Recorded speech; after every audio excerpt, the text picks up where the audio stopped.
Hi folks, welcome to the Prepared Homestead. This is Travis. Thank you all for stopping by to watch. I thought we would talk about something that I haven't actually talked about in quite a while on this channel. I understand that it's somewhat of a controversial subject, even amongst kind of the prepping community. But I figured we're all adult enough that we can keep it civilized in the comment section, but time will tell. And what that subject is, well, let's just say pole reversal, because there's a lot of stuff that kind of all is surrounding that possibility. And the reason why I'm bringing this up today, certainly not because there's nothing else to talk about, because, man, there's a lot to talk about.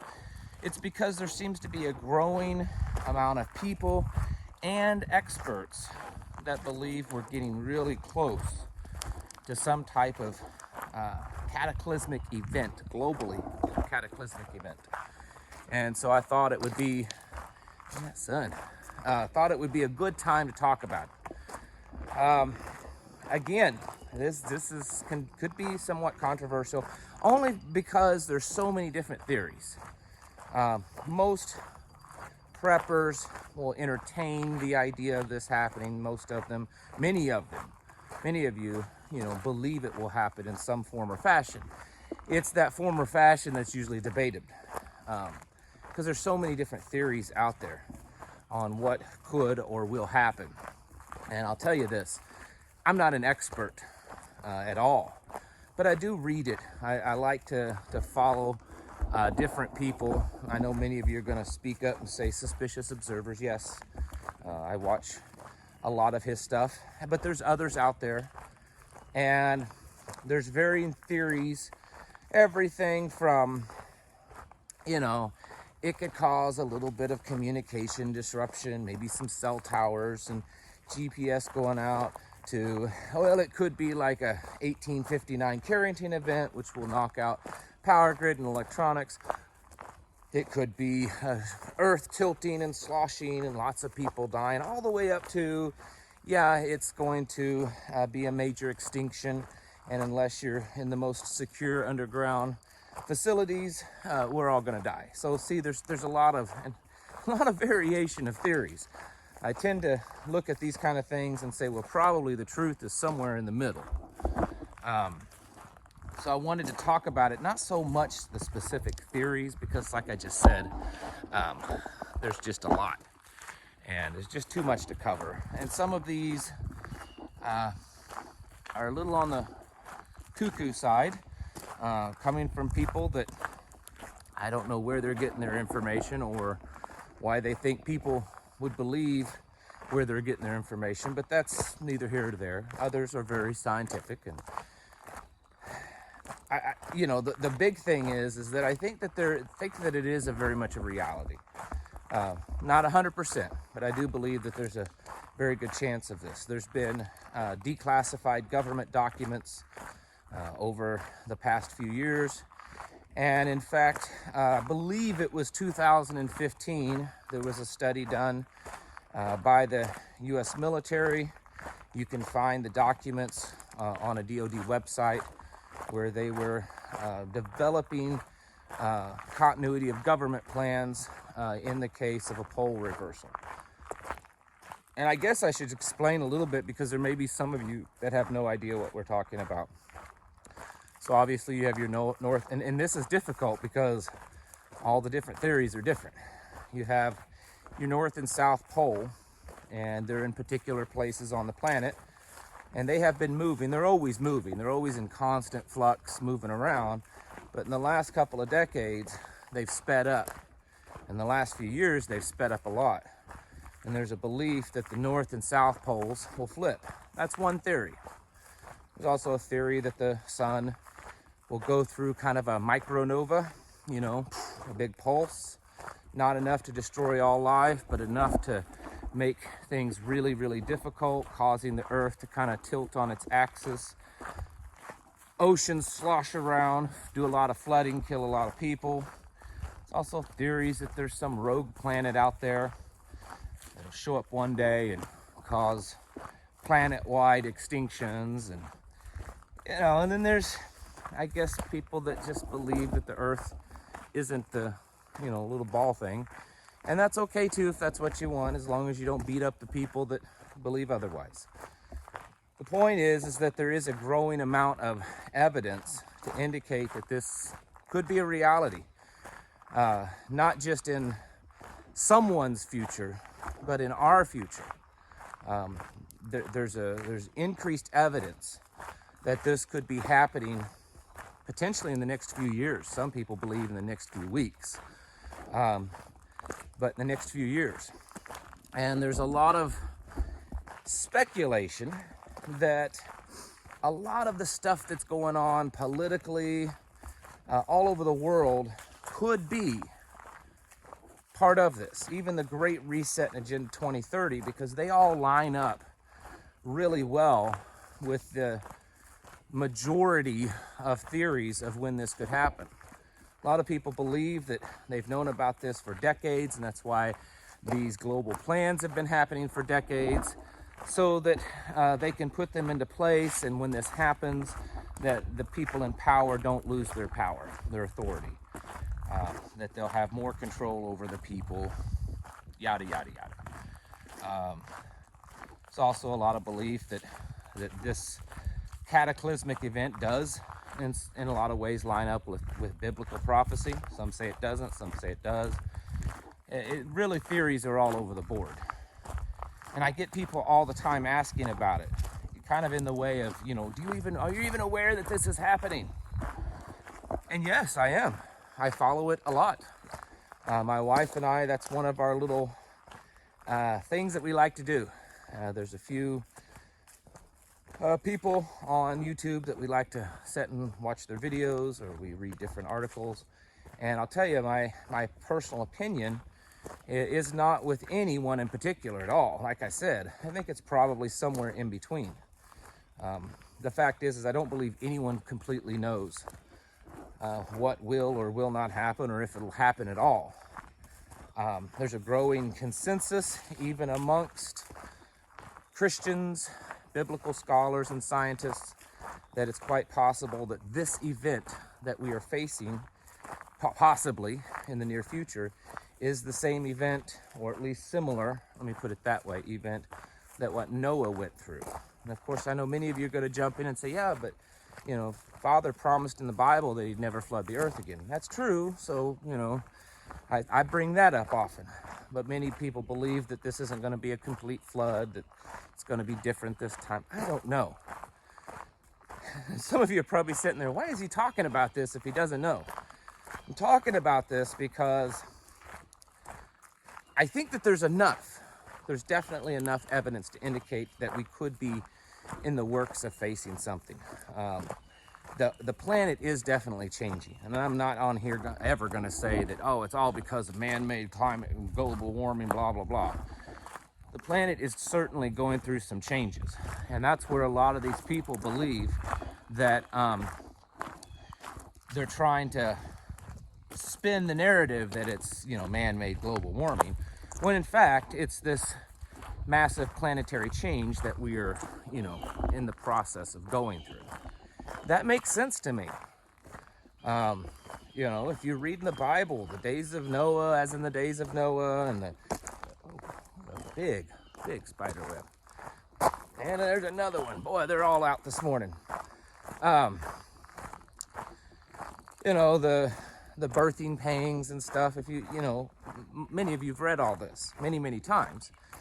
And when you read it, it does sound like some type of cataclysmic event, because it's not just talking about people and societies and governments and that kind of stuff, wars, man-made stuff. It talks about a lot of natural stuff, a lot of prophecies. And so it does indicate that there's some type of global cataclysmic event that happens. A lot of people focus on volcanoes and earthquakes, and there was a real big one the other day in Papua New Guinea. So, the point that I'm trying to get to is where I get to a lot of times is we have to be sensible about this. I don't believe anybody knows the absolute all answers to it. Is this something that we should be concerned with and prepare? My answer is yes, but my answer of how to prepare isn't really any different than anything else. I know that a lot of the theories say the best way to survive this is in an underground, bunker, sealed up, capable of living, and they're probably true, right about that. But the fact is that a lot of scenarios, the very best way to survive is in a sealed bunker, fully stocked. Most of us don't have access to that and can't afford them. And I'm not going to tell you that don't listen to them, you'll survive, on the surface fine. I don't know that. They may be correct. This may not be survivable unless you're underground in a cave or a bunker. Who knows? I'm always a little nervous right here. Let me see if I can show you. There's a limb. That limb right there. And it's losing its limbs. It's dead. I'm always a little nervous walking right through there. Is it going to come crashing down right when I walk under it? Anyways. Lost my train of thought. Interrupted myself. No, really. We don't know. And so, do we just say, well, we don't know, so we don't plan for it? No, I think we should plan for it. And here's how I look at it. This is what I do for my home and my family. I don't have a big bunker. I'd love to. Don't have one. Probably will never be able to afford one. But you can build root cellars and things like that pretty easily. I've seen some really good shelters, tornado shelter / root cellar, built with just dirt-filled tires. Did a pretty good job. Being aware of caves that might be in your area might be a good idea. And then on top of all that, I really think the most important thing is to be prepared to live like our ancestors did. And this is something that I talk about all the time. You see, up until 200 or 300 years ago, the previous 4,000 or 5,000 years or so, maybe even more, humans lived all pretty similarly. I mean, yes, there were changes over time and regional and cultural changes, but the basic way of living was very similar. You took some rudimentary tools, you broke the ground, you planted some food, you herded some livestock, you took care of them manually, you carried water in buckets, you built your home with raw materials around you, with rudimentary tools that very possibly you made yourself. This has been the same everywhere. And only until the last couple of centuries or so, with in the Industrial Revolution and now modern technology, has that all changed. So we know that humans can live that way. And our biggest danger as people, regardless if it's a pole reversal or a earth axis flip or going through, another theory I forgot to mention is some sort of gravitational belt in the galaxy, that the Earth's moving through that and it's gonna create all kinds of havoc. There's actually some pretty solid scientific evidence to back that one up too. But the point is, I've always advocated for having the ability to live a very simple life. Some might call it primitive. Doesn't mean that you have to live that way now. I mean, if you want to, that's fine. But our biggest weakness as a people and as a society, as a civilization, is when we become dependent on someone or something else. We're dependent upon these systems, dependent upon government and utility systems and food supply chains and grocery stores and automobiles, and then just modern technology, the ability to find information on our digital computer phones and all that kind of stuff. And when that's all taken away, how well will you survive? And that's how I think. Do I have these modern conveniences in my life? Yeah, absolutely. I try to have less than most people do. than what's considered, I guess, the norm, but we still have them. You know, do we wash our clothes in a clothes washer? Yeah, we have one. Do we have the ability to wash our clothes without an electric washing machine? Yes, we have that ability too. You know, I have hand tools to cut trees down and to, you know, turn it into lumber or logs. I have hand tools to plant vegetables and harvest them. I have hand tools to shear my sheep and to process them. I have, you know, other methods that are more primitive.